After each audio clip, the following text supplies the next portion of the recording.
एक दिन आचार्य चाणक्य गुरुकुल के प्रांगण में टहल रहे थे। उनके शिष्य चंद्रगुप्त उनके साथ था।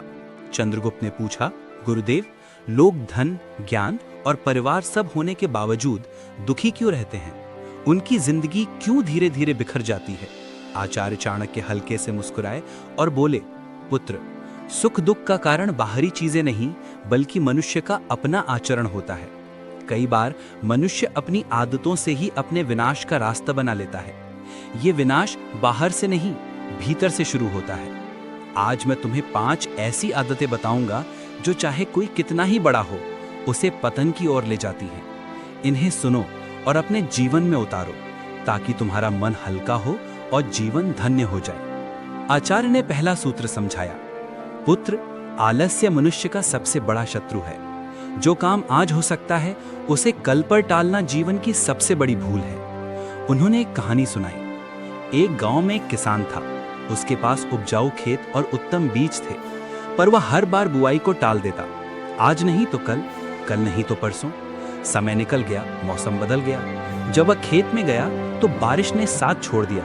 बीज सड़ गए और उसका पूरा साल बर्बाद हो गया। चाणक्य ने कहा, याद रखो, समय किसी का गुलाम नहीं।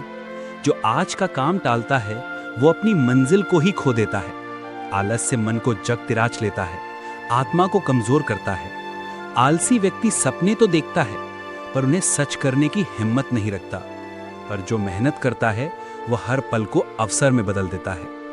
आचार्य ने दूसरा सूत्र बताया, पुत्र, क्रोध वह आग है जो पहले स्वयं को जलाती है, फिर दूसरों को भस्म करती है। एक क्षण का क्रोध जीवन को राख कर सकता है। उन्होंने एक प्रसंग सुनाया। मगध में एक राजा था जो न्यायप्रिय था पर क्रोधी स्वभाव का।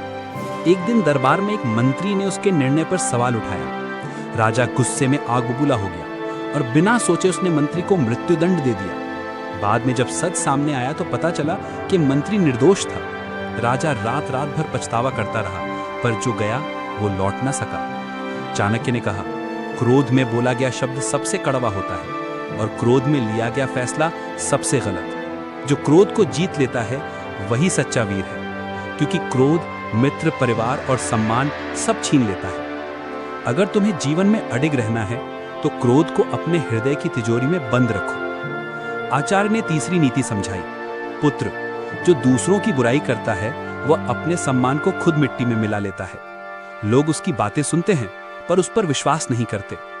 उन्होंने एक कहानी सुनाई। मगध के दरबार में एक दरबारी था जो हर समय दूसरों की चुगली करता। शुरू में लोग उसकी बातों में रस लेते थे, पर धीरे धीरे उन्हें समझ आया कि जो आज दूसरों की बुराई कर रहा है वह कल उनकी भी करेगा। लोग उससे कटने लगे। जब संकट आया तो कोई उसके साथ नहीं खड़ा हुआ। चाणक्य ने कहा, जिह्वा वह हथियार है जो दूसरों को चोट पहुंचाने से पहले स्वयं को घायल करती है। चुगली और निंदा वह जहर है जो रिश्तों और विश्वास को खा जाता है। याद रखो, तुम्हारे शब्द तुम्हारी पहचान है।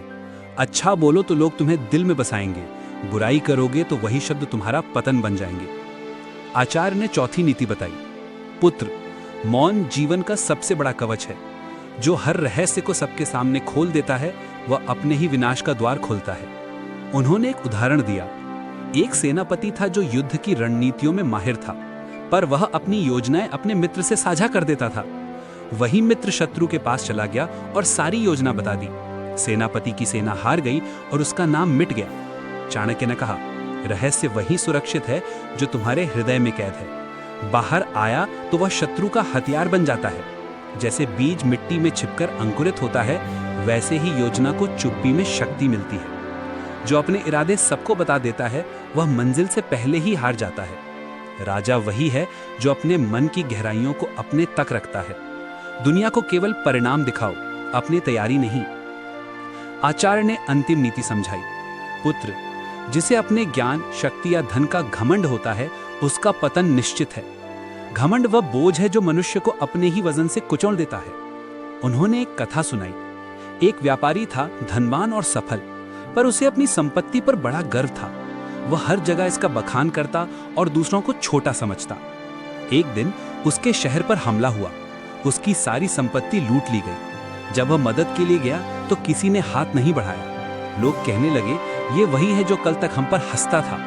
चाणक्य बोले, जो विनम्र है वही चिरस्थायी है। घमंडी व्यक्ति अपने ही बोझ से चूर चूर हो जाता है, जैसे भरा हुआ घड़ा कभी नहीं झुकता और अंत में टूट जाता है। ज्ञान तभी मूल्यवान है जब वह विनम्रता से हो। शक्ति तभी सार्थक है जब वह दूसरों की रक्षा करे, और धन तभी सुंदर है जब वह सेवा में लगे। घमंड इन सबको विनाश का कारण बना देता है।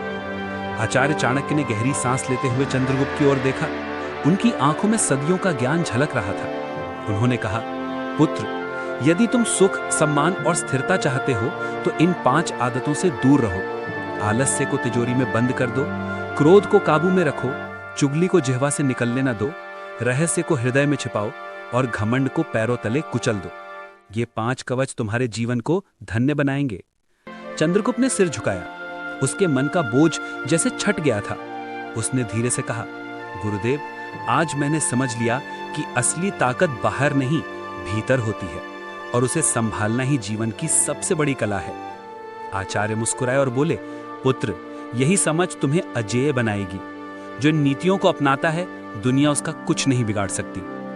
दोस्तों, ये 5 बातें ना केवल चंद्रगुप्त के लिए बल्कि हर इंसान के लिए हैं। अगर ये नीतियां आपके मन को छू गई हों तो इन्हें अपने जीवन में उतारें और दूसरों तक पहुंचाएं।